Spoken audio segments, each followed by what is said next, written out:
There'd be times, BNS, where my mother would have had a port drilled into her brain so that chemo medicine could be put in.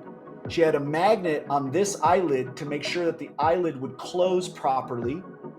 And I would see her on the phone mentoring a woman about her PhD dissertation or her project that she's working on. Her beingness was a beingness of service, literally, basically, until her final breath.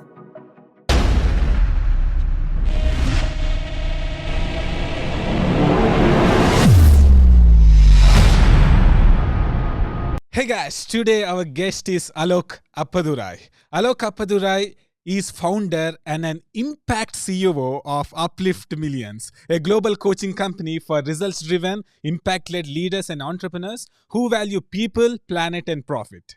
Alok is also the Wall Street Journal best-selling author of Maximum Impact Potential book, which is filled with actionable information on how to become the most impactful version of ourselves while uplifting millions of people. I'm very happy to invite Alok Appadurai to the show. Thanks, Alok, for coming to the show.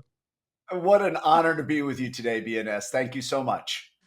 My pleasure, Alok. Alok, before we go into the questions, I need to ask you something.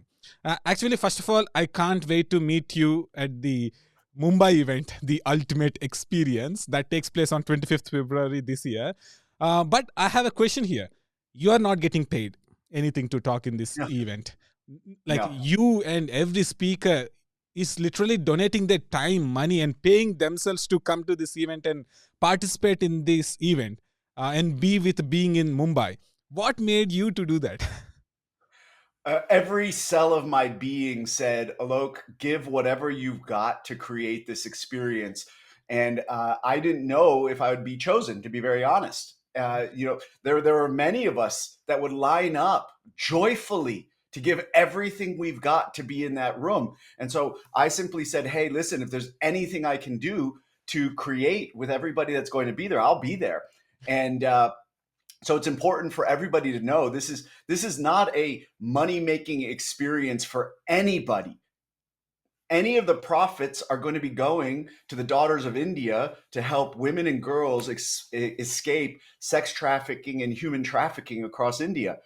So we are all pouring ourselves in for two reasons. One, it's for everybody who is there. The people that are sitting in the seats are the celebrities. The rest of us are just there literally to give whatever we've got for the transformation of those that are there. That's the first reason. The second reason would be the Daughters of India. We believe in a better world, and we believe that people deserve to live full and glorious lives. So there's the only benefit to me is simply the joy, the absolute honor and joy to sit with everybody February 25th and create a day that will never happen again in India's history. Yes, Alok, like I can't wait to experience that. Actually, see, it's any event. If you take any event, like people come there to sell their stuff or try to promote something. But here it's all about us. So it's like, see, I will tell you one thing, Alok. If people suddenly come and see this interview, they will think that we are trying to sell something because we are getting paid. Right. But no one is getting paid and we are spending lots of money to come there. That's right. That's right. Everybody has put in incalculable amounts of time, energy, money, resources, human connection, right? Yes. Everybody's cashing in everything they've got for you. For you. This is not about me. This is not about me. It's not about my book. It's not about anything that I do. It's not about Uplift Millions. It's not about anything I create. It's about you. And if people could understand how powerful of an experience is sitting waiting for them, they'd go get their ticket right now. If you could be in February 26th, looking back and speaking to everybody that was there, they would say, oh my God, that was the single most powerful and transformative day of my life. I'm so glad I was there. So glad I was there. Yes, Alok. Alok, are you bringing any friends to the event? Yes, actually, I'm bringing a whole crowd with me. As it turned out, I'm a whole bucket of my clients are already coming to India for an experience that they have never had in their lives at all. And we timed it so that they can all come with me as my guests Oh, to the event. Not only that, I've got people in India I've been going to India. My father's from Mumbai, from Churchgate area. Been going to India my entire life. And so I've reached out to all my people in India saying, you've got to be there. You've got to be at this experience. And so, yeah, I'll be coming with an entire community of people. And, for me, what was so important is to bring my clients from the United States so that, and I said to them, you're not to sit with each other at the event. You need to sit with everybody who's here. You need to be with everybody who's here for themselves, for each other, because I know how powerful each of them is in the room, but I want them coming in with a blank slate on who they are becoming. So yes, my as much of my community, I'm saying you've got to come to India with me. I know it's a gazillion hour airplane ride to get there. So what? You'll never experience anything like this in your life. yes, look, I'm coming with my family and I'm trying to bring my friends, and we'll make sure it is a collective experience. And the other thing I want people to know is that this isn't about who you are or what you've already accomplished in your life. There will be people all the way from CEOs of major companies all the way down to the floor sweepers. I want everyone to hear that. It's not about your ego. It's not about what I've created. It's not about who I've been in the world. It's about who I'm being from this moment that you and I are creating this all the way through to the event. Who are we being? Yes, look, like once a person enters that event, the spotlight is on themselves, not anyone else. It's like they are there in the room. So yeah, thank you, Alok. That's right. Yeah. And if you've, for those of you that are considering, and even if you can't come, get this book. This book is not about my mentor, Steve Hardison. This book is about you. Read everything in the book through the lens about yourself, your life, your ahas, your challenges, right? It's all about you. It's not about me or Steve or anybody else that's going to be there. It's about you. Yes, yes, Alok. Alok, okay, so I have my first question in front of you. So you say that human connection is the most profitable tool to build business. What do you mean by that? Well, everything comes down to your ability to connect with humans. We live in a hyper disconnecting world, right? Some would argue that cell phones and all these things are connecting us. And I love the technology for that, right? And we see people getting more and more divided across all sorts of ideas of the human condition. And in my belief system, our ability to love and to create deep human connection that can span across any of the divides that might split us apart. So if you're looking for rocket fuel, whether it's in your personal life or whether it's in your business life, crank up your ability to cultivate rich, deep, loving, trusting, long-term human connections and watch what begins to unfold into your life. When you're being the person who can build bridges with other humans, nothing is out of your reach. Nothing is beyond your grasp. When you realize that nobody was born more special than anybody else to create human connection. It's a gift we all have, right? And to understand, I call it a sacred people path. Anything you desire to create will occur through a sacred people path. This event that we're creating February 25th, it's because of a sacred people path of humans that have all interconnected their time, energy, resources, creative imagination, heart, soul, passion, hard work, commitment, dedication. Wow, look at what's possible when we connect, when we share ideas, when we look to uplift each other. Anything becomes possible. And I don't care who you are on the planet. You begin to ramp up human connection. You begin to serve. I want you all to look at BNS.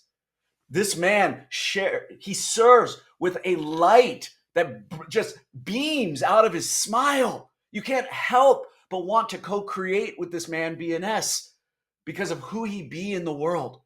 That is the power of deep, rich, loving human connection. Thank you, Alok. As you brought up the book, so I just want to ask this question. What is your experience with Book of Being, entitled The Ultimate Coach? How it has impacted your life? This book is one of those must reads. And the key here is to not read the book about the life of the man who the book was written about. Because, by the way, this man didn't even want a book written about him. He didn't need a book. He's not chasing fame. He's not chasing awards. He's not chasing anything. So when we read the book, read it about yourself. Because the moment you read the book about him, you'll lose all the magic of the book. The book will just be a book. But when I want to be very honest, when I began reading the first pages, I fell into that trap. I was reading about his life. And then I remembered, oops, this book is not about him, it's about me. And the moment that I shifted that lens, and that's what I want all of you to hear, the lens that you read the book through will create the power of the book into your life. So for me, as I read the book, I realized, oh, wow, I saw parts of myself in the book. I saw other parts where I was like, wow, that's what I get to evolve into. And many of us were not given a roadmap in our lives. Our parents did the best that they could. They passed down to us, less of the bad from their parents and as much of the good from their creative imagination as they could. We call this lineage work, right? So many of us are formed by the lineages that have come down to us. And unfortunately, whether it's how to be in a relationship, how to be a loving being, right? How to create opportunity and possibility, those aren't courses in school, right? Yes. They're not necessarily passed down to us. So when you get a book like this, I want you to see it as a roadmap or a blueprint for your own life. So for me, it was radically eye-opening, radically transformative the moment that I looked at it through the lens of my own life. So Yes. I share with anybody the opportunity, the possibility is that you are a limitless creator. You are infinitely powerful, and that either will be a cliche or it'll become a North Star for you as you read this book. Absolutely, Alok. Even in the beginning, like I know that I had to read it from my lens. Like I am in this book, so I say this often that if you read this book, normally it would become a biography, but if you read it as your thing, it will become your autobiography that you can always change.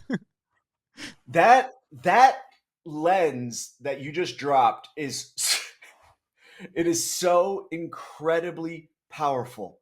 If anyone can hear this, can really hear what he just said, that the book can go from being a biography of another human to being an autobiography of your soul. Let that sink in. Let that possibility begin to get birthed inside of you. Yes, Alok. Alok, what would you say to the person? Like, I'm asking you this because I know the importance of the event. That's why I'm asking you this many times. What would you say to the person who is still hesitant and thinking about whether should they come to event or not? What will a person experience if they come to the event?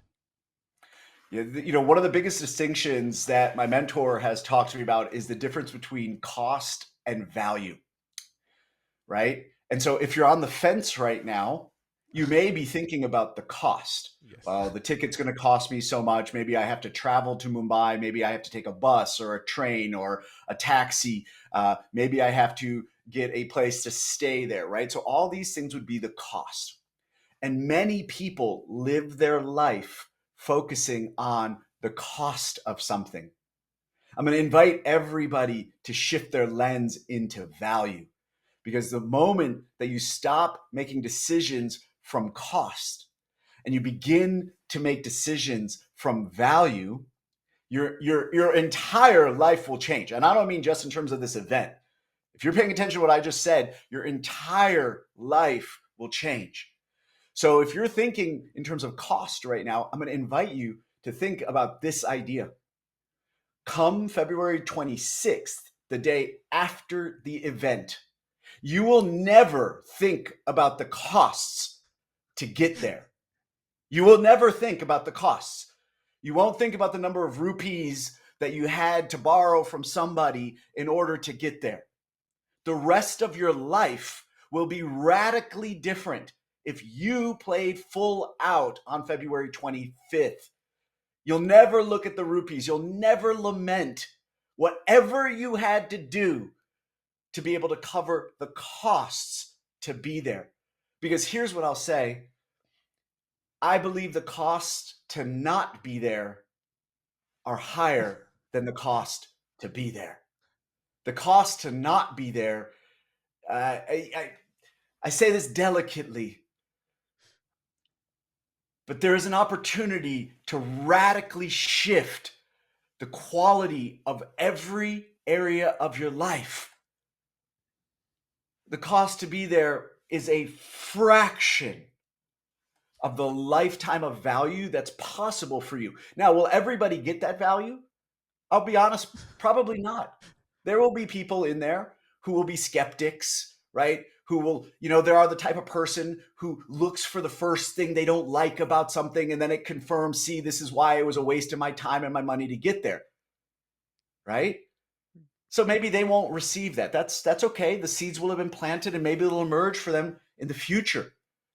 But I will venture that for anybody who commits their whole being, their energy, their focus, their attention from now until then, through then, will never lament whatever the rupees it took to get there. Never, never lament it. I want to say one other thing here. I want to say one other thing because my mentor will never say this. There are moments when certain individuals come to a place and you have the opportunity to be in person with that person. He will never say, you should come to this event to be with me. He'll never say that because it's not how he's built. But I will say it to everybody that's looking, watching this, listening to this. My mentor's coming to India, and it's most likely the only time he will be in India in this lifetime. He will never tell you to be there for that reason. And I'm telling you to be there for yourself and just for the ability to be with a being that has radically transformed my life. Radically transformed my life. I don't know how to say it with enough energy and passion because he's not there for himself. He's not coming to India. He could be doing a lot of other things. He's got a very full, glorious life. He and his wife are flying one time only. You'll never regret simply the opportunity to say, what do I get to learn from being in the presence of someone who's done work that so few people have done to create themselves? Yes, Alok. And I think this is the best way to say here also that people generally pay for themselves to come there. Okay. But we are even paying others to come here. So it's like, please come. So if there is any sincere request from our side, it would be please come. It's like about you. You will understand. Maybe not now. Maybe a week later or a month later. Suddenly it happens. Yeah. And I said I was waking up this morning and I was saying to myself, imagine that one day someone walks up to you and hands you the most delicious fruit, a fruit from another planet, the most delicious fruit. And you bite into this fruit and you say, wow, I've never tasted anything like this. Thank you so much for giving me this piece of fruit. It has changed my entire experience of what's possible of eating a bite of fruit. Well, if we experience that and we can imagine that, many of us would go, yes, I would like to taste that fruit. Well, your life is that fruit. And this event, February 25th, is the bite. yes. And so if someone told you beforehand, hey, on this date, you can get a bite of a fruit that you've never tasted before, It's the most glorious fruit you could ever taste in your whole life. Would you be there? You'd be there.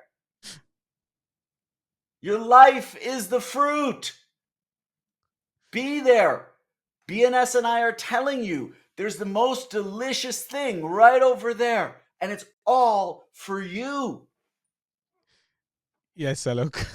Who you needed to be to come to this stage of a successful life now? That's one of those 6-7 hour questions, but I will summate it as such. I had spent the last 20 years committed to building impact driven companies. I've had successes and challenges like all other entrepreneurs. I've fallen down on my face. I've lost everything multiple times. And most recently in 2016. And I couldn't believe it that I found myself living in a one-room studio. I had no car. I could barely put food on the table for my young son. I was a half-time single father, and it was devastating. And in that moment, I had to begin to really soul search, pray, right? I'd given everything, long work weeks, all of my money, everything that I had towards this vision of creating a better world. And in that moment, I had to change who I was being. And the most important change was that I had to become somebody who understood how to raise my hand and ask for help. I'd had a false belief that entrepreneurs are problem solvers and therefore they figure things out on their own. The biggest shift in my life occurred when, one, I took radical responsibility and I stopped blaming anybody for my life, for any part of my life, because blame's the easiest crutch, right? Oh, well, I'm in this situation because the government did this, or my business partner did this, or my wife did this, or my son did this, right? We want to externally blame. And as soon as I became someone who could take full responsibility for my life and begin to ask for help. And so now, any opportunity I can get to be at something like February 25th, so I can learn, so I can listen, so I can have my ears and my heart and my mind and my soul filled with guidance from the universe, I'm there. And I want everybody here, I keep a beginner's mind.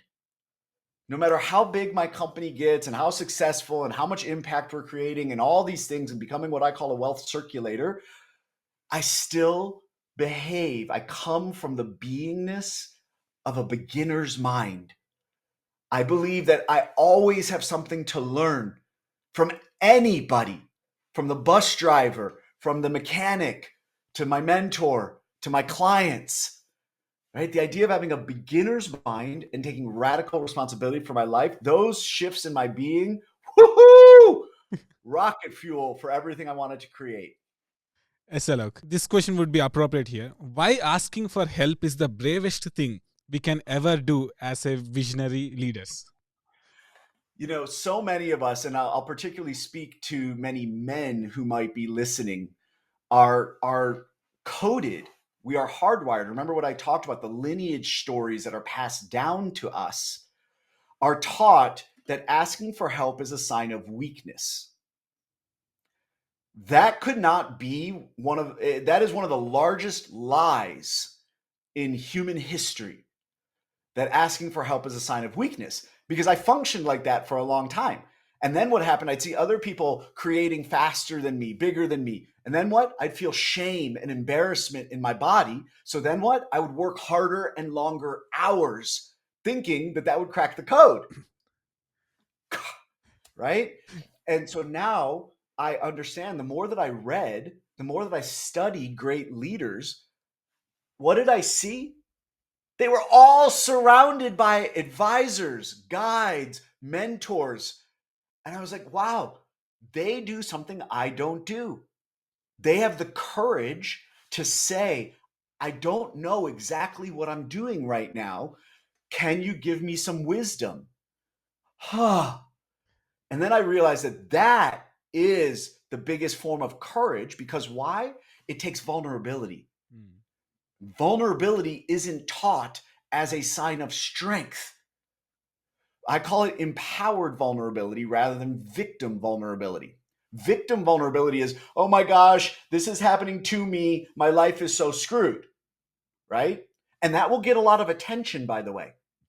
Empowered vulnerability says, here's what I'm creating to the world. Here's what I know is possible. And I'm a little stuck. I'm a little bit at a crossroads. I've got some decisions and I'm not sure which way to go.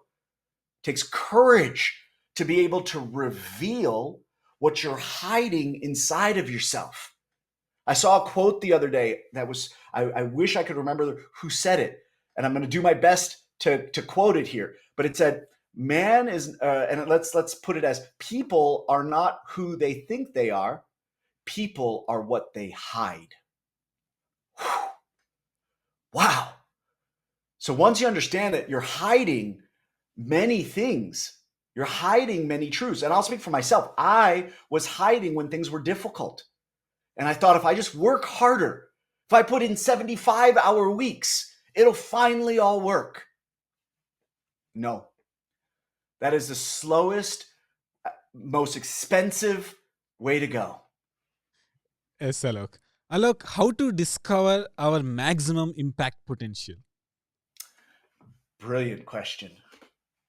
So the first step I would say is to simply understand that your maximum impact potential is like if you were to look at a stock chart for like a major company, Reliance or some other company in India, and you were to watch their stock chart. I don't know the stock chart of Reliance right now, so I don't know if this fits, right? But if you watch that stock chart over many years, it goes up, it goes down, it goes up a little higher, right? It's constantly in a state of flux. But if the management of the company are leading the company in a good direction, the direction will continue to be up. Likewise, each of our maximum impact potential will grow or drop based on the decisions of who you decide you will be in the world.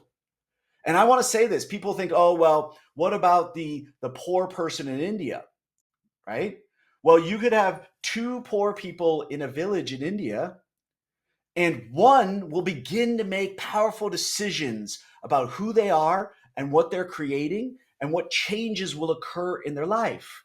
And I don't say this nonchalantly. I've literally witnessed this, where I've met somebody in a village in India and I am blown away by who they've chosen to be and what they're creating into the world.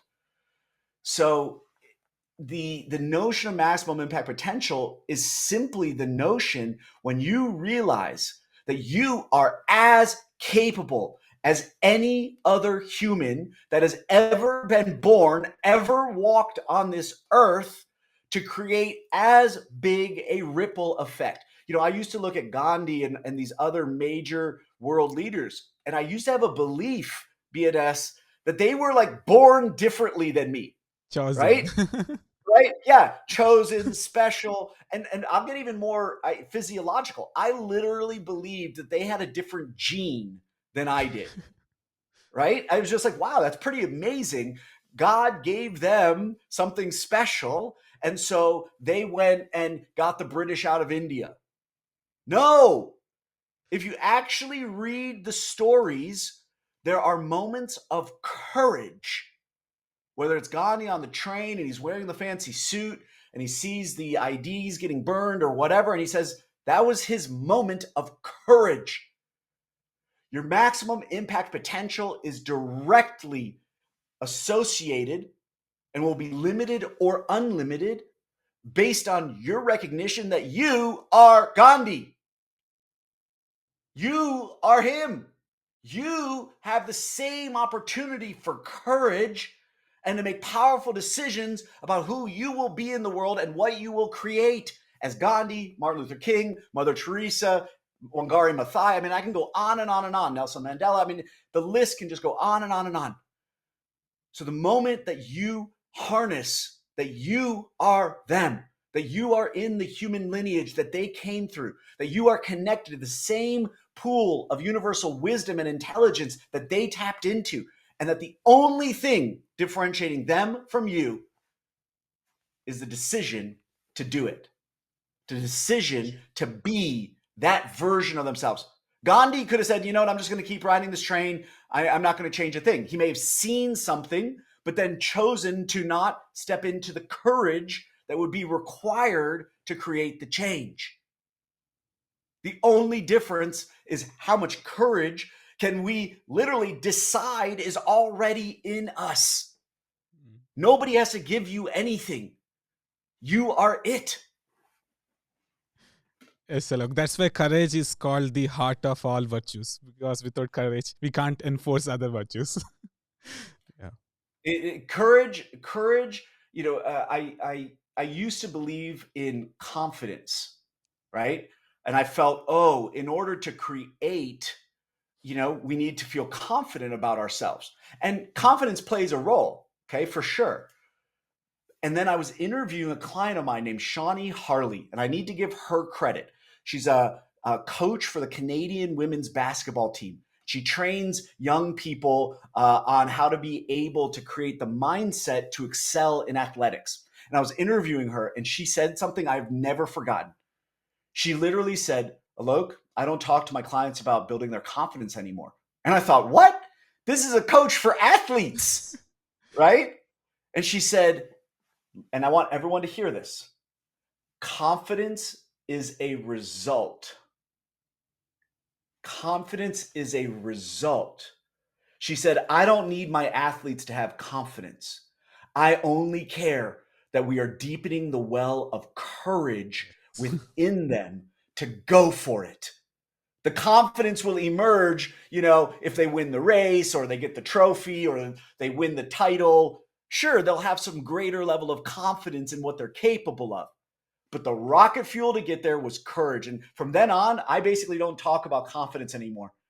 I'm just looking for the most courageous people out there who are willing to say, is there any part of my life that could be better? Yes, Alok. Just like the heart pumps the blood to every organ, right? So just like heart, courage is the heart of all virtues. I believe that as well. Yeah, if you want to make your maximum impact potential, there's a very high likelihood that some parts of your creation might scare you. Yes. Okay.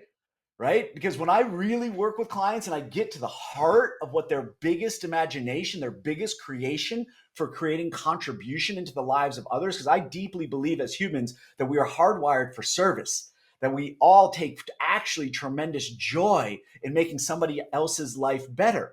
Well, when I ask people, well, what's your fullest vision for that? Fullest. I mean, fullest. Usually there's part of that vision that they have no idea how they will create it. And because they have no idea how they will create it, the brain has nothing to reference. And so the brain will move into fear. That feels scary. That feels unknown. I don't know how we're going to do that. Right? And so then the brain will say, play small. Just stay where you are. It's going to be those who don't succumb to the fear of the scale of the vision who are then willing to tap into courage to take the first step. Yes, Alok. Thank you. Alok, what do you mean when you say impact is not an accident? We are creating impact. We are changing the world every moment that we make a decision. Every moment that we are making a decision, we are changing the history of the world. Now, some people would say, well, what do you mean? Well, if you look at any story that you've ever watched about anything, behind that were numerous decisions by numerous people, whether it was, two grandparents, great grandparents that somehow met in some village or city in India, right? And they came together, and some other sets came together over here. They made a decision. You are the result of all these decisions that happened. So nothing's an accident. Everything is a result of the decisions that are happening inside yourself and the decisions that are all happening around you. So impact is being created all the time. Take in my relationship with Caitlin. If I am being in a moment from a place of resentment or anger, that will change the trajectory of our relationship in that moment. That will ripple into how she feels. That might ripple into how she is with my son. Everything ripples, everything has an impact. The only question is whether it'll be a positive or a negative impact into the world. And even the neutral ones are not neutral.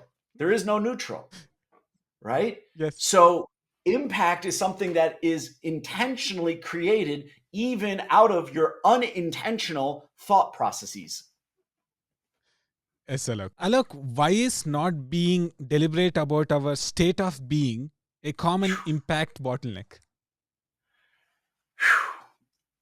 So many of us are taught, and I'm one of them, that everything is about what you are doing, right?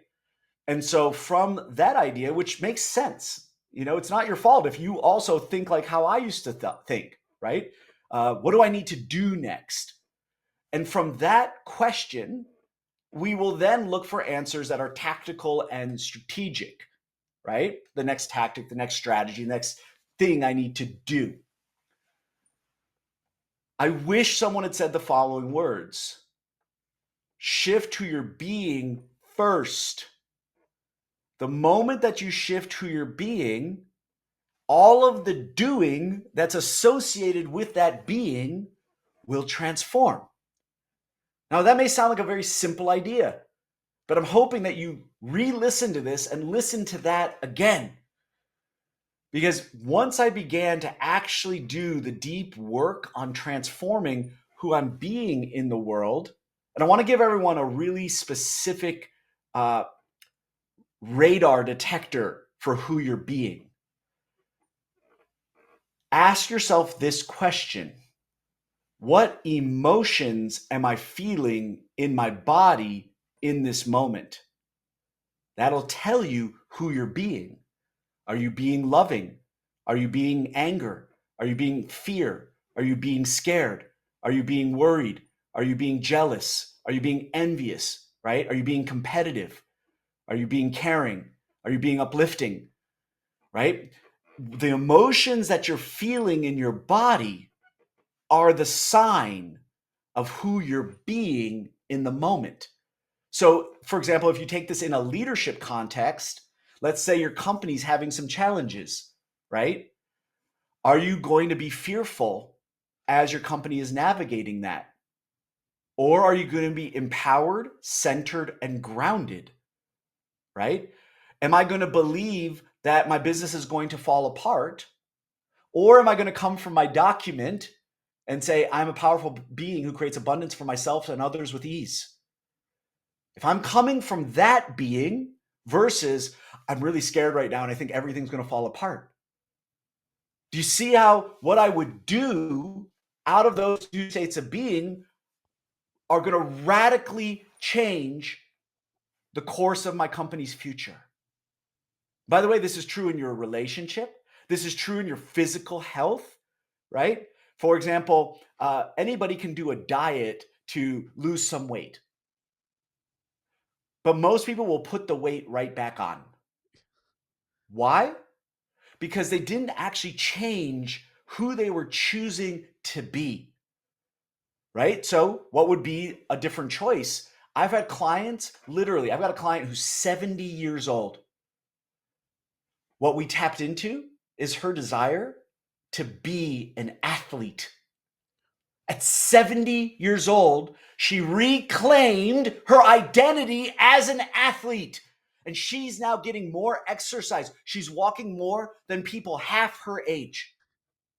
She changed her identity. She changed what she was calling herself. And out of that emerged beingness, created the doing of long term athlete. Being comes before doing. And that used to be a cliche. And now it's literally like a stone carved with like the law of the universe. Yes, Alok. Alok, how to invite more power emotions into one's life? The ability to feel, and I'm going to say this particularly for men, but it's really for anybody. Many men are taught not to feel. Mhm. Many men are actually taught to bottle and hide their feelings. Men don't cry, right? Men, right? It's like men are supposed to be strong, right? And this is instilled into men, particularly often from very, very, very young ages. So for men, the first step I would often say is when something occurs that may not feel good. And my partner Caitlin says to me all the time, Alok, take a breath, pause, and then just ask, what emotions am I actually feeling in my body? Okay. So the first step is to understand every being is an emotional being. Every single being is an emotional being. So, first and foremost, understand you've got all the emotions inside of you. You're just only repressing some of them. Okay. Then identify the emotions that you desire to feel. Okay. So, for example, if I tell people, write a letter from your future self, right, about the year that you just had, this is one of the most powerful tools you can do in your life. And what my clients will often do is they'll put the factual things. I was on this stage, I got my book out into the world, I filled my client roster, I whatever, right? And then I'll ask them to rewrite it and to put in the emotions that their future self felt in relation to the experience that they created, right? So I'm already feeling the emotions that I get to feel at the event February 25th. I'm already feeling all of those emotions because every decision that you make in your entire life is to create a feeling in your body. Every emotion, every decision you make has a desired feeling. I give people the example of in the United States, there's this idea that men in midlife go through midlife crisis and go buy a red sports car, right? Now, why do they buy the red sports car? It's because of what they desire to feel at that period of their life when maybe they're being a dad all the time and they're going to work all the time and they're in the a boring marriage. They get into that sports car and they turn the key to hear the rev of that engine so they feel something. Why do I live into my maximum impact potential? Because when I'm 90 years old, I want to feel like I gave everything I had to humanity. That is a future feeling I desire to experience. So when any of you listening, when you can tap in to the emotions that you desire to feel and you associate them with the thoughts that you create in your mind and align them with the actions that would create that outcome, you will get to experience that feeling. Your mind understands the power of desire, and the desire is fueled by the emotions that you want to feel. So let the emotions guide you. I desire to feel what it feels like. I'll give you a tiny example right here. Some people would call this ego. I call it motivation. On my desk, I have a replica of the Nobel Peace Prize. I keep this because I desire to give so much of myself and create so much contribution into the world that maybe one day I will be considered for this reflection. Now, this is ego. Okay, fine. But for me, it's motivation. It's not because I care about getting the Nobel Prize. It's because I care that says my contribution, a certain reflection of that, is that you were even nominated. What would that feel like? Oh, whoa. It's one sign that I gave everything I got. And again, it's not the only sign, but what would that feel like? So tap into your emotions because your emotions are what communicate to your brain about what you want to create such that you would feel a certain thing. If you want to feel love in your relationships, then be love. Create it. And then you'll feel it and go, wow, that's delicious. I want more of that feeling. Emotions are powerful. Absolutely, Alok.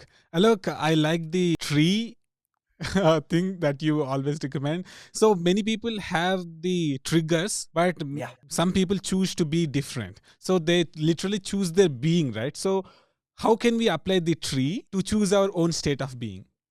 absolutely. So, tree is my process, a 5 step process: trigger, response, emotion, effort, effect. So, when you understand that all of the effects that you're seeing in your life are a result of these 5 steps, all of them, every single thing is a result. The effect will have occurred because of a trigger that happened, a response in your mind to the trigger, the emotions that you then felt in your body in response to those responses, and then the level of effort that you will do, that's step 4, will be in response to the emotions you're feeling in step 3. Okay? So, and I could spend an entire 2 hours walking you all through this. How does state of being emerge? State of being, in my philosophy, will be revealed in step 3. So let's say, for example, you're thinking about growing your business. Maybe you say to yourself, I desire to double the size of my business over the next year. Okay, so that would be the trigger. Something came into your orbit that you began to consider. Then you might say, as a response, this is step 2, I don't know how to do that. I've never doubled my business in my life. Who am I to think I could double my business? Right? These are very common responses, right? Especially to something that someone has never done before, right? Yes. Now, what are the emotions that might start moving in step 3 because of those responses in the brain? Well, you might start feeling doubt, insecurity, worry, fear, nervousness, hesitation. You might even feel some envy and jealousy because you see somebody else doing something, right? You might even have some anger because you're like frustrated that you don't know how to do something, right? Now, if you're having those emotions in your body, that is your state of being. You're now, I am scared. I am nervous. I am afraid. I am worried. I am insecure. Okay? So that is your state of being, literally written on a chart right there. And out of that state of being, your level of effort might be paralysis, stuck, right? Unable to move forward, can't pick up the telephone and make some human connection. Why? Because you're in a state of being of fear, insecurity, self doubt. And what's the effect? The final step is nothing good. Don't create anything because you're playing small and you're worried and you're scared, and right? So what I say to people is I call that a rotted tree. Okay? So now here's the beautiful part though. You don't have to be in despair here. There is a path out because the moment that you notice your state of being, which is I am scared, I am insecure, I am fearful, well, all we now do is we reverse engineer out of that. And you'll say, huh, well, I'm feeling those feelings in my body because of some responses I was thinking that I've never doubled my business before. I don't know how to do it. Who am I to think I could do it? Oh, no wonder I moved into fear, worry, panic, insecurity, doubt. So now you go and say, well, what was the original trigger? Oh, I was considering doubling my business this year.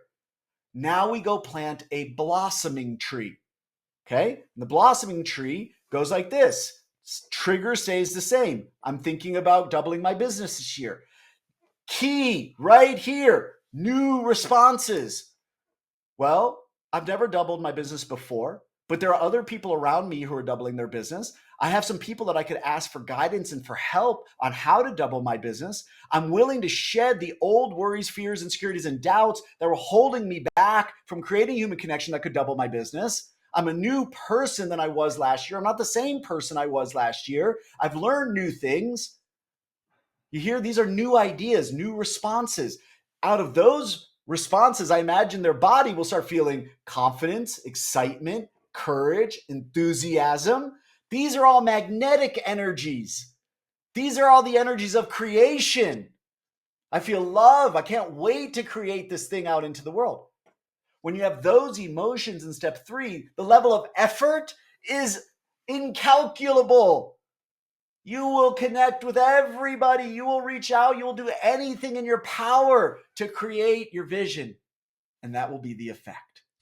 So you can use tree to both identify your state of being and then be able to work your way out of the old state of being and into a new state of being that creates the new results you desire to experience. And by the way, this is not just for your business. This could be for your marriage, right? My wife just said something that bothered me, right? Response, emotions, resentment, fear, right? It's like same thing is true in your relationships, your physical health, your spiritual health, anything can be transformed by the tree process. SLO, and it's so practical also. It's easy. Anyone can do that. Even a That's child right. can do that. That's right. Any of you that are listening, I literally just gave you something that will radically transform your life if you were paying attention and took it in. I just literally gave you 5 steps that dictate everything in your life, right? If you take the event February 25th, what are they thinking? Okay, I'm considering coming to the event on February 25th. Oh, it's going to cost me X amount of time and money and resources. Not really. Then the emotions, doubt. I'm not really sure I'm going to get any value. Is it really worth my time? Am I going to really connect with people? I don't really like being around people. I don't want to be in a big room full of a lot of people, right? Effort. Not going to buy my ticket. Effect, you will have missed out on the single most powerful day in India this year and maybe for many, many, many years to come, right? Same process for everything. Or you say there's an event February 25th. I wonder what's going to happen there. I wonder who's going to be there. I wonder what might emerge from me. I wonder what I might learn about everything in my life. I wonder how I will change as a being for the rest of my life across every area of my life. Maybe then emotions start percolating of curiosity, love, interconnection, contribution, connectivity. Oh, gosh, effort. I'm buying my ticket right now. Same exact process. Anybody can do it. And I want you to hear this. The tree process is not something that you only need to take for a test spin once in a while. Keep it in your back pocket for any moment. Yes, Alok. Thank you. Thank you so much. Alok, what is inner sale and how can we master it? Inner sale is so transformative. I've been in sales for 30, oh gosh, I don't even want to say how long, 30 plus years. I started learning when I was about 11 years old. So I would make it 33 years old. And many people talk about selling a service or selling a product. Okay. 2 people that are selling the exact same product and service will have a different result purely based on the inner sale. The inner sale is what you sell yourself on before you remotely go and sell anything to anybody else. So here I may be selling, come to the February 25th event. Again, I'm selling it to no benefit of myself. I'm selling it to the benefit of you, right? But before I could do that, I would have to sell myself on why this is the single most powerful use of time, energy, money for anybody in anywhere in India or the subcontinent, and in my view, the world. When we can sell ourselves first, and for many of you, I'd like you to sell yourself on what is your maximum impact potential during your lifetime. The moment you begin to sell yourself that you are as capable. I am not special.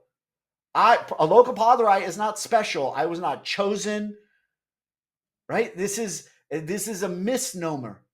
When you can sell yourself that you're as capable, and it does not matter the degrees that you have, the education that you have, none of that matters. If you can simply sell yourself on the idea that you are as capable as any human that has ever been born, everything in your life will begin to change. Yes, Alok. Thank you for saying that.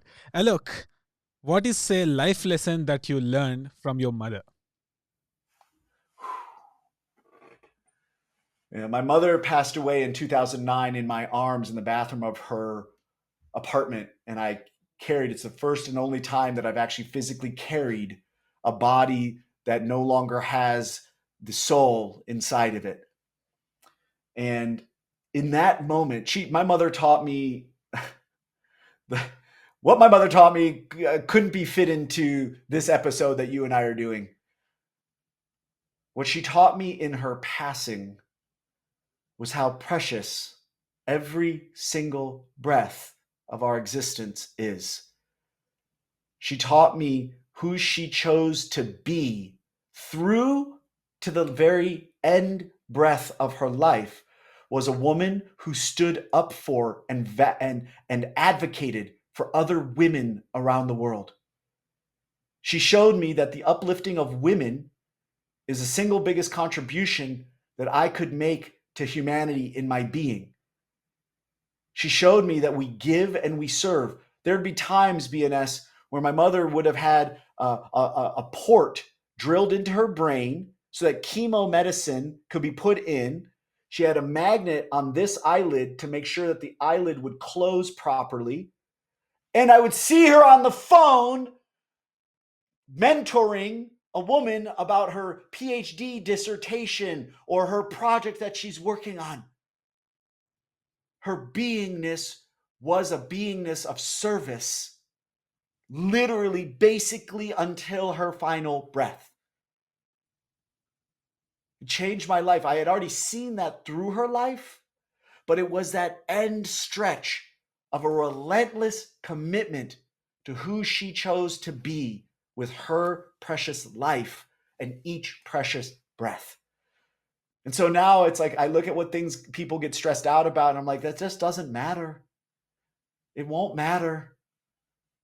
It won't matter in the long run. Don't waste your precious breath on that thing that really won't matter. It was the greatest gift she could have given me. I never wished for that in my life, that experience. And the fruits of that experience have changed everything in how I am as a father, how I am in my partnership with Caitlin, how I lead my clients, how I lead my team. That's the power of being in action. That is the power of being in action. So when you come to February 25th, you'll experience what it's like to be around people who understand that the single most powerful decision in your life is the power of who you are becoming in this moment.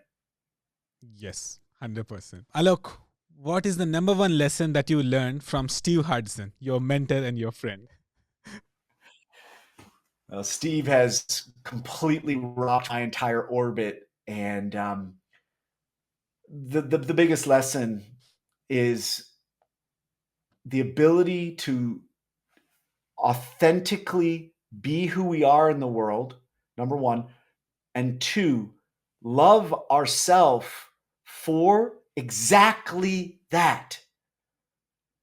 And then to create love in every moment of every occurrence that we experience. And that may sound like a cliche, okay? That may sound like a nice thing that you read in a greeting card.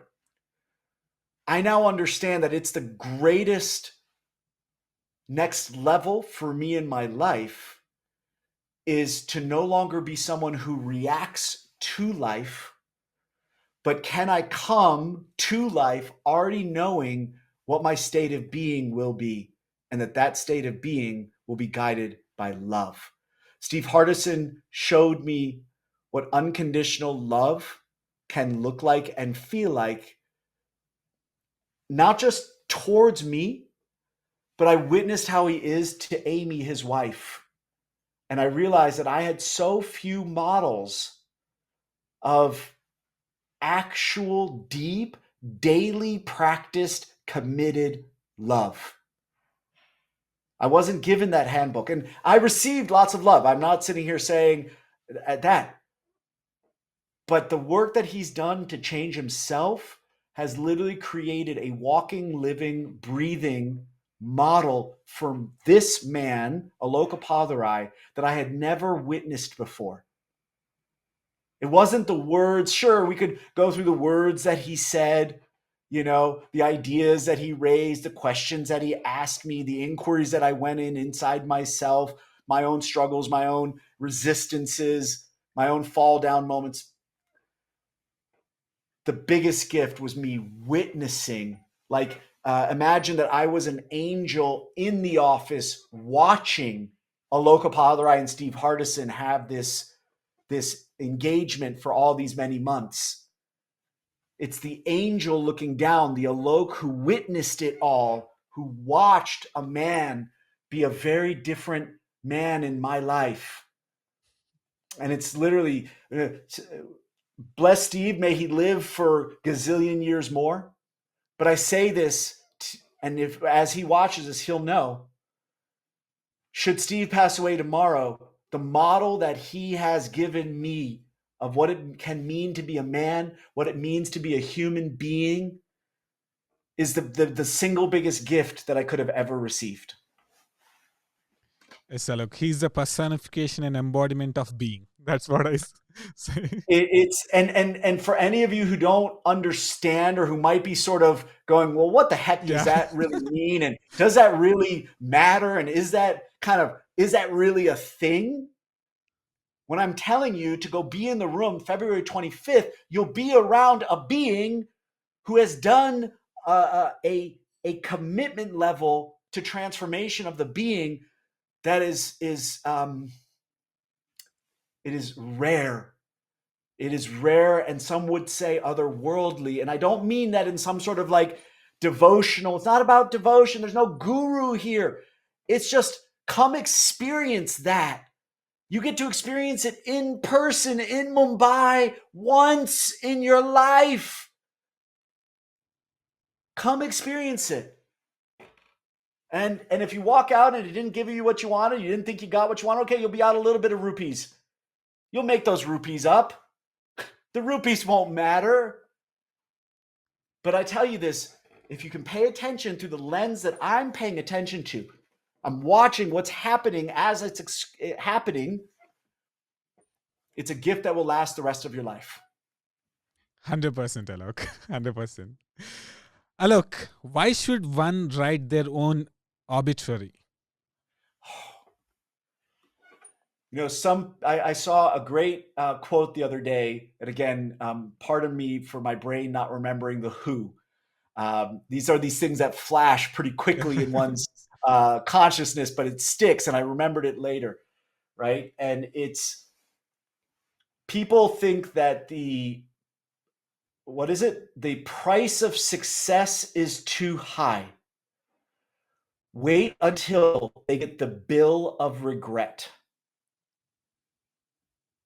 Whew. Let that sink in. You think that the price of success, the price of success is too high. Wait till you get the bill for regret. When one writes one's own obituary, what one is doing is literally zooming out in one's own timeline, right? This ethereal timeline of your life. And you zoom out to the future, to the moment where maybe I like to think about when I'm on my deathbed. And that's not morbid to me. It's a reality. It is. We will all get to that moment. And I zoom out to there and I look backwards.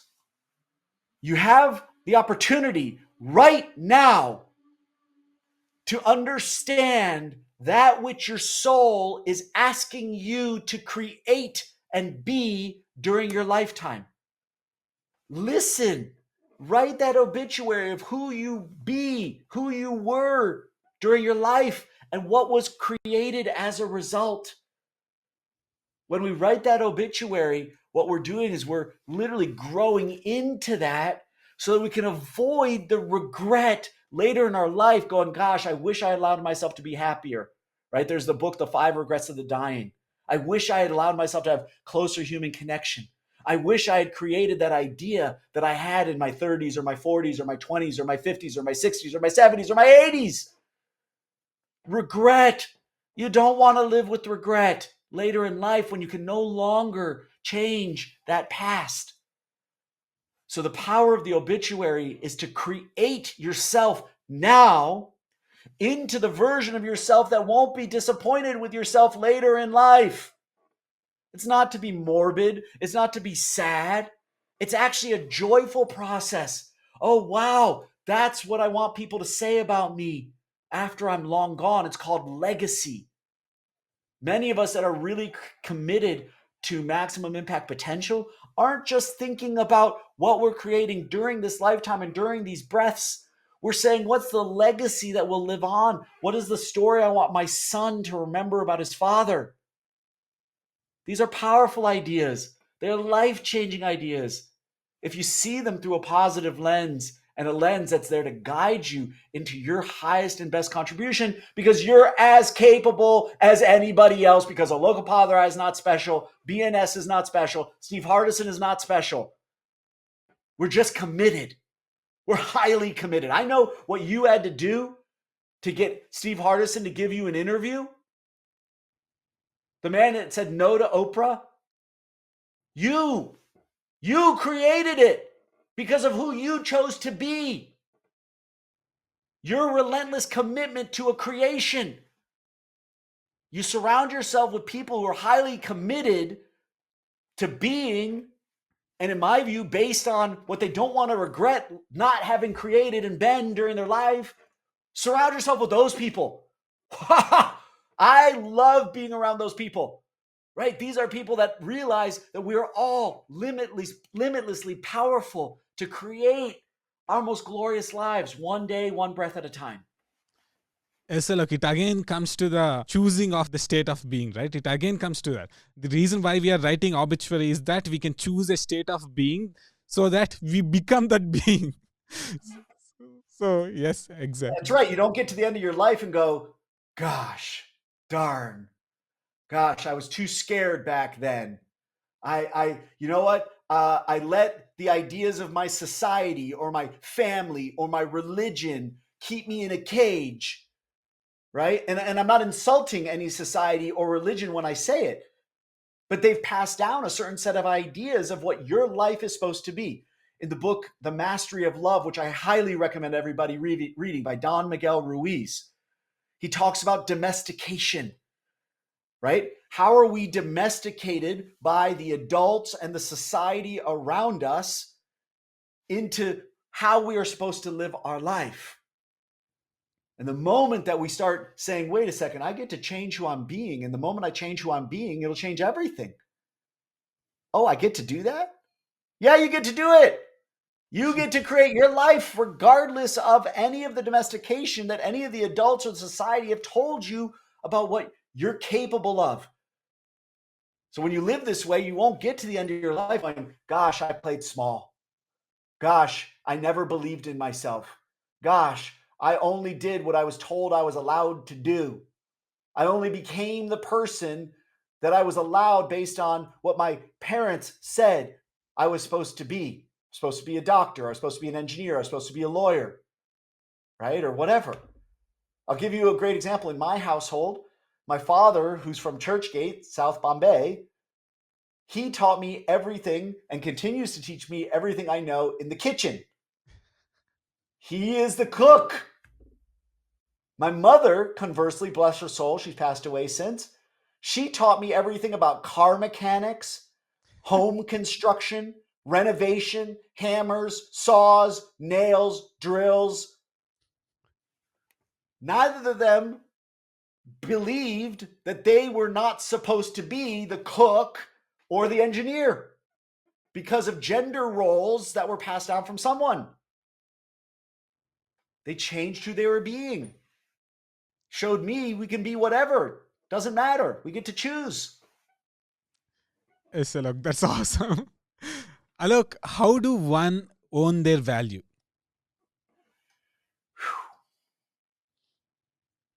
I believe that each of us came to Earth with a powerful mission that was already encoded into our soul.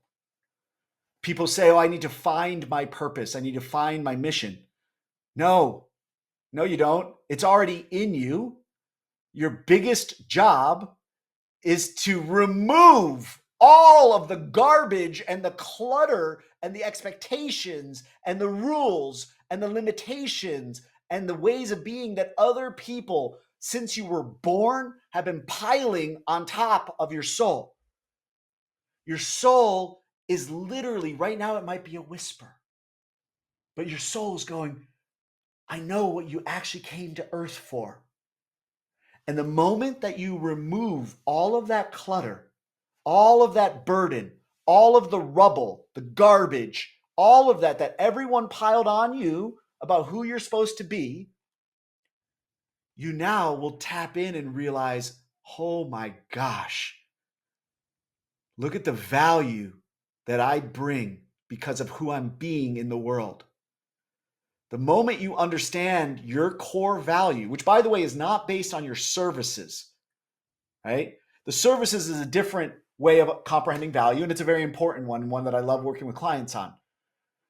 But when you can understand that your value is simply because of who you are in the world and who you choose to be, and that your value is as valuable as anybody else. I remember someone said to me a compliment about my father. My father is a global anthropologist. He's traveled all over the world, spoken at the World Economic Forum and all the big heavy hitters, United Nations, blah, blah, blah. And someone said to me, you want to know what I love about your father? I said, yeah, tell me.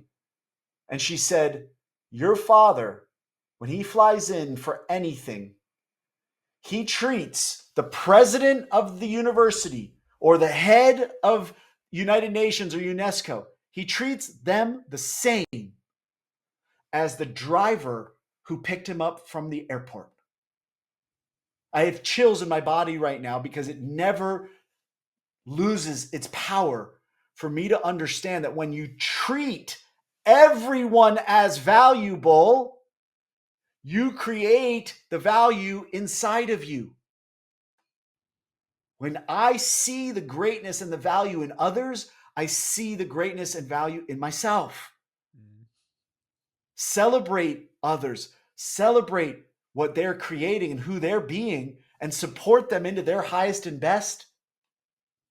You'll tune in and realize, holy cow, I've got limitless capacity. A friend of mine called me the other day, Cameron Kruger. I've known him for over 30 years.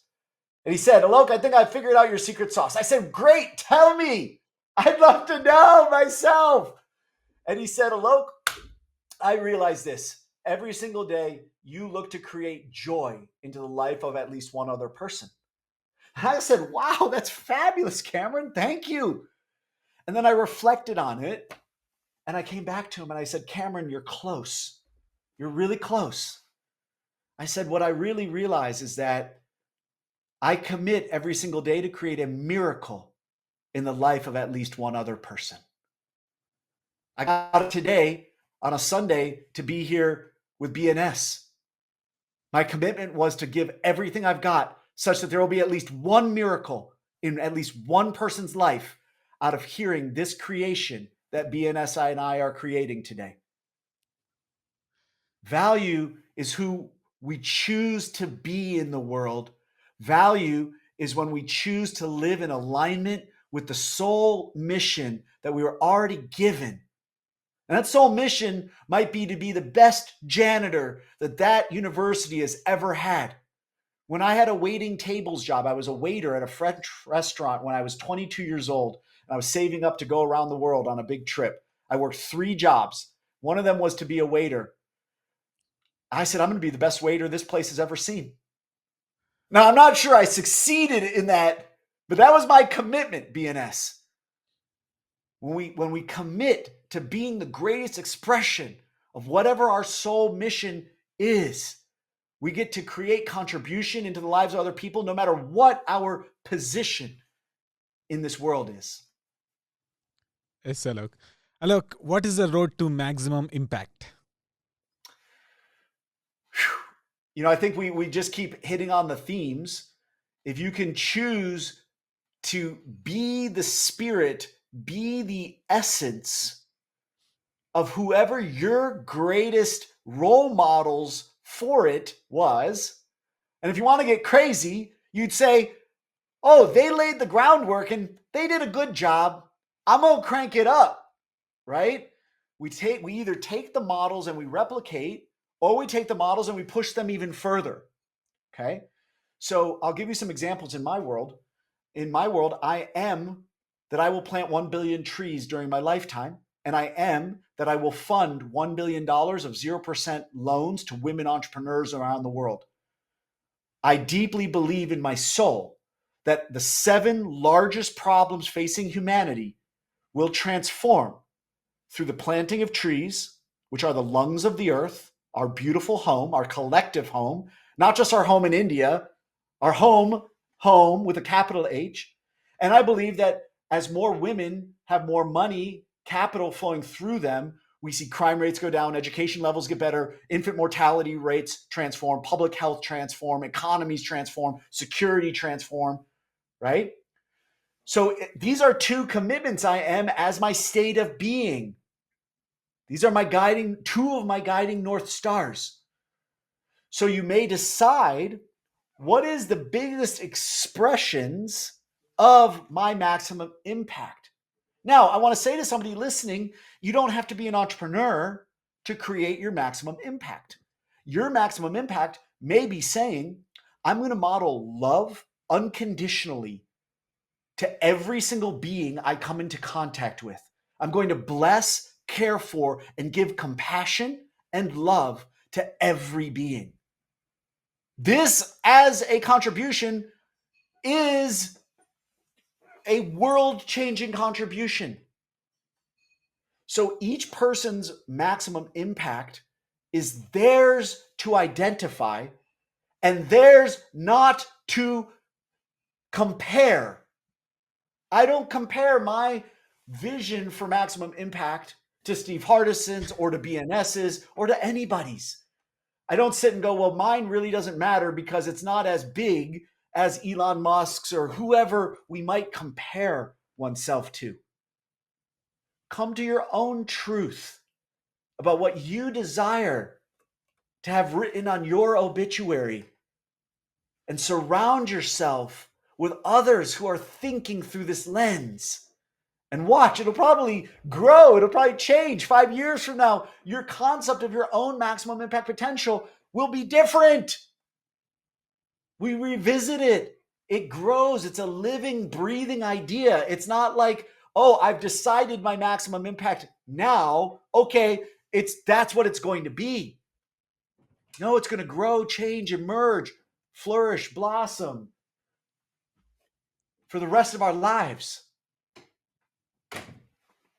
Thank you, Alok. Alok, you have written that there's an epidemic of humbleness and a plague of ego. Can you explain what it is? First of all, I just want to frame, this has been one of the most challenging conversations in my own household because my partner, Caitlin, she's a beautiful soul, one of the most powerful beings on earth, she understands love, commitment.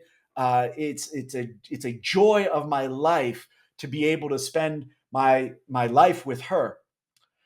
And we have our moments of difference of opinion. And when she first heard me say, I believe there's an epidemic of humbleness, it triggered something in her because she has a reverence for the word humble. For her, humble is about humbleness in the face of God, humbleness and understanding that we are just a speck of sand in this glorious universe of all of history, 13.8 billion years of history. We're all stardust, right? And I understand that, okay? I get that perspective, and I don't disagree with it. And if I look at how the word is very commonly used, it is often a word that is associated with playing small. Yeah. If you look at the actual definition, it means to not think highly of oneself. I don't believe God, source, spirit blessed us with the miracles that are happening every single moment in your body and in my body, right? The miracle that your heart is pumping right now, the blood, the central nervous system, your lungs, your liver, your stomach, your legs, your feet, You are a walking miracle in every single moment. I don't believe God, source, universe created you as that miracle to then go, yeah, I really don't matter. This really, yeah, I don't really think much of myself. When you're a walking miracle, every moment that you woke up today, as an old friend of mine said, I'm above the dirt, right? Because in our country, many people are buried, right? So he says, I'm above the dirt today. It's his way of being grateful and in gratitude that his body, the miracle of his body, is still functioning. So if we can move into the energy, away from the energy of, yeah, I don't really think much of myself, to, wow, I'm the most glorious being I can create myself into being. I'm the most compassionate, loving, caring being I can possibly be. I desire to contribute and give everything that I've got so that I die used up by spirit, used up for my highest and best. I believe that the epidemic of humbleness, as commonly used, is an idea that is meant to control and limit people into not believing in themselves and what they can create. Now, I'm not saying that anybody needs to swing from humbleness over to arrogance. I'm better than anybody else. You see, I've said 5 times, I'm not special. Steve Hardison's not special. We're just making different decisions than the average person makes. He'll never say I'm the greatest. He doesn't even say I'm the ultimate coach. He'll tell you that was a name that someone else gave him. He doesn't say that about himself, right? And so the epidemic of humbleness, I believe, is part of that domestication that's being passed down from lineage to lineage to lineage that keeps people not believing in themselves and then getting to the end of their life filled with regret of what they didn't create because they never gave themselves permission to see the true glory of their being. Look, you say that, okay, if we consider ourselves as this speck of dust, at least consider ourselves as speck of dynamite. That's right. Speck of diamond, Or right? dynamite. Yeah. That's right. You are the Big Bang. You are everything, right? And if I'm going to be a speck of dust, I'm going to be the most glorious speck of dust I can be. I'm going to be the most positive ripple effect I can create during my speck of dustness. Yeah. Yes, Alok. Look, many people say that I don't care about money. It's not important. All I care is about impact. Why massive changes require money, and how to combine wealth consciousness and impact consciousness? I hear this. It's one of the most common lines that I hear. And by the way, I mainly hear it from entrepreneurs who want to change the world, right? Yes. I want to change the world, but money doesn't matter to me. Matters of the I cause. say, that's right. And I say, okay, well, what does changing the world look like? They're like, well, I would need to put my book out, or I need to create my podcast, or I need to create that live event, or I want to have that coaching program, or I'm going to launch this business or this service, or I want to start this new farming cooperative, or whatever it is.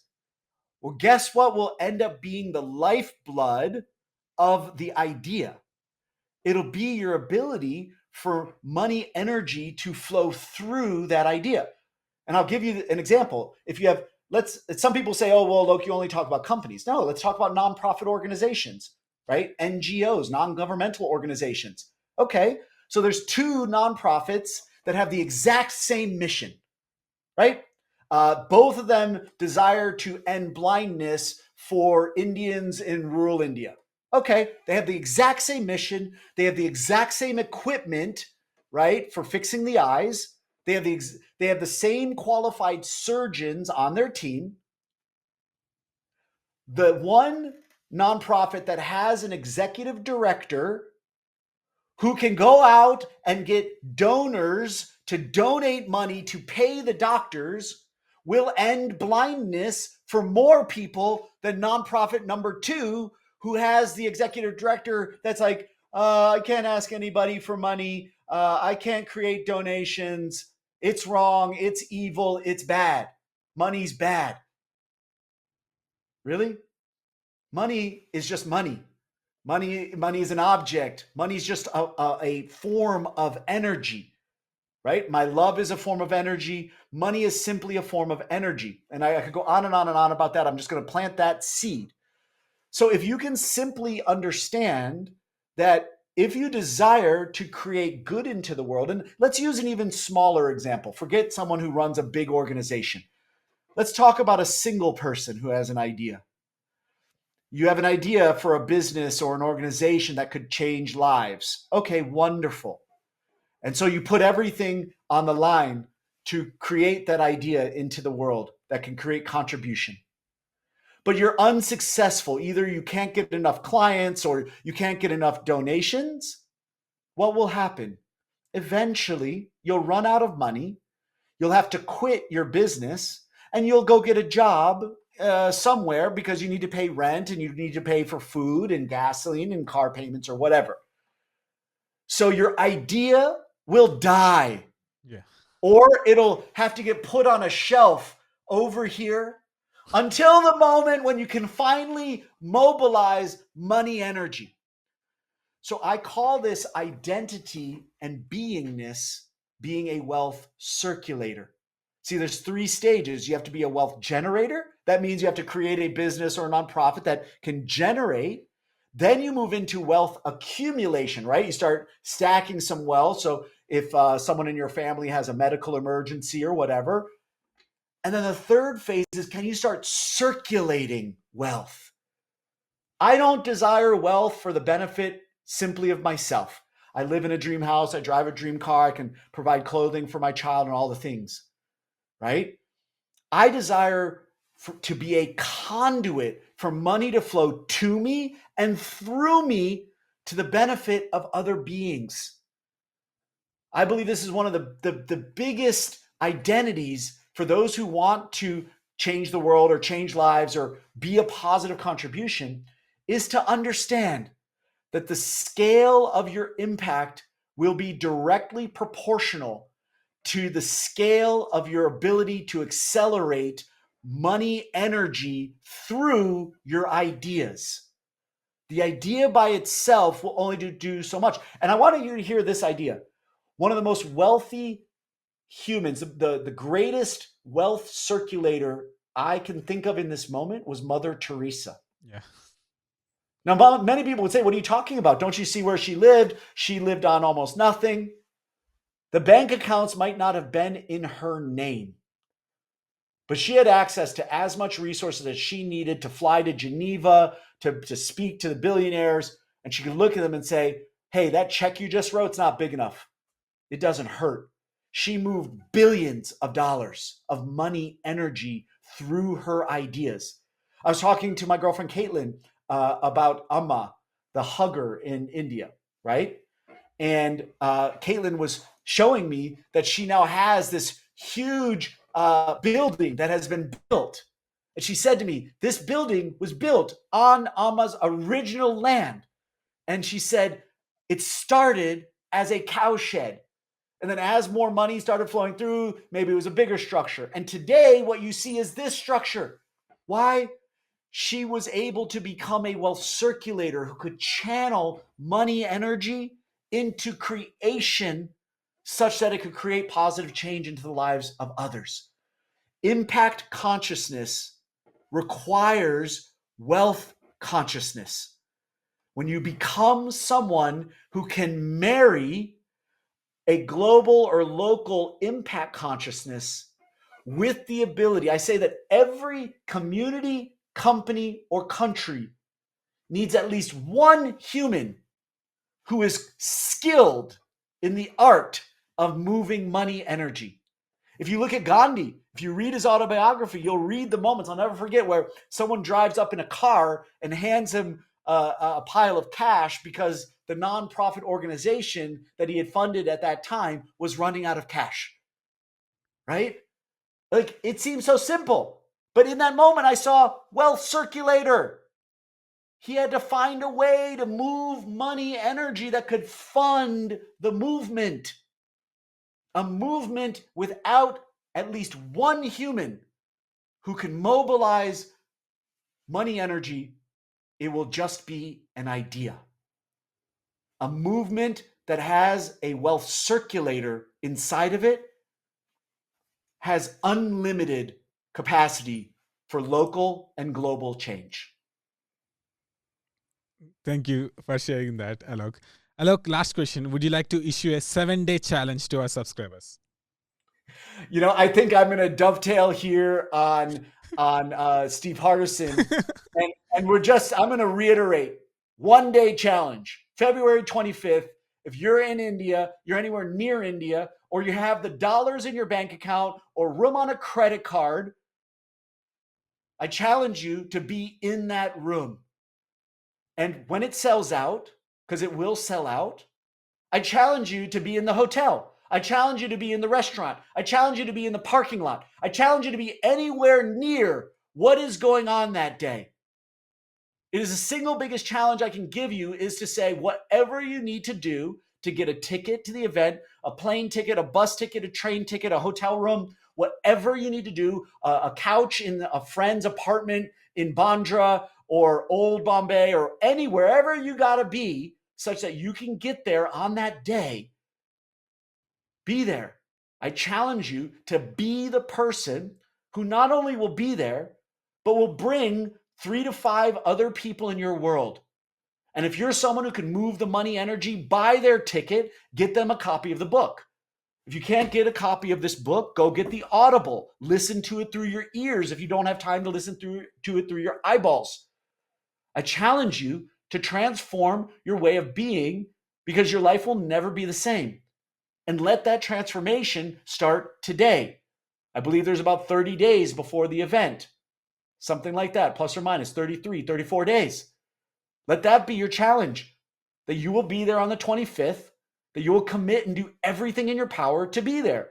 The moment you decide that you will be there, your being is already radically transforming. Yes.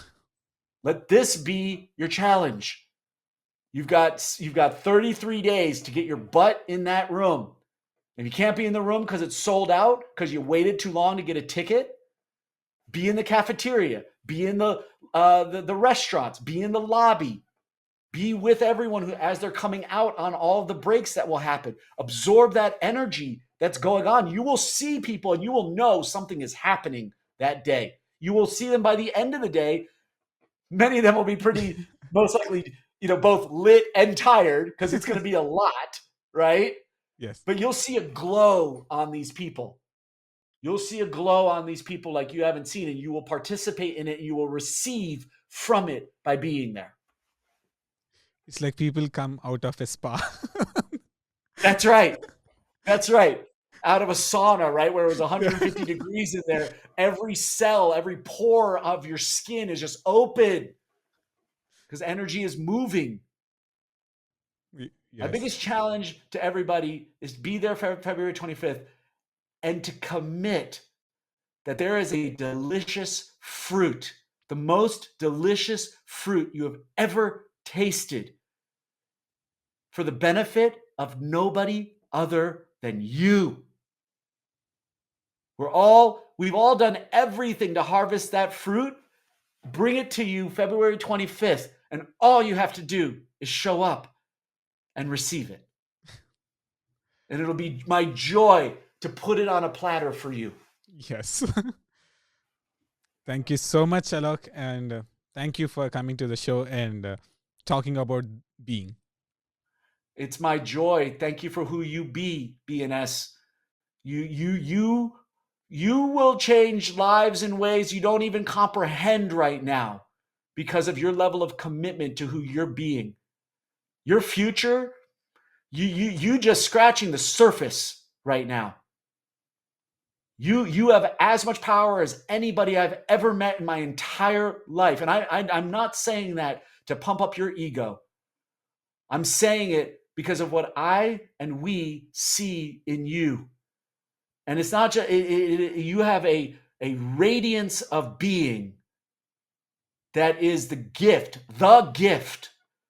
to the world. And everybody who's watching this, pay attention to this man. Listen to who he's bringing on. Listen to what he's creating. But most importantly, watch who he's being. You are an incredible human, and it is my honor to know you. I'm grateful, Alok. Thank you so much. And my pleasure.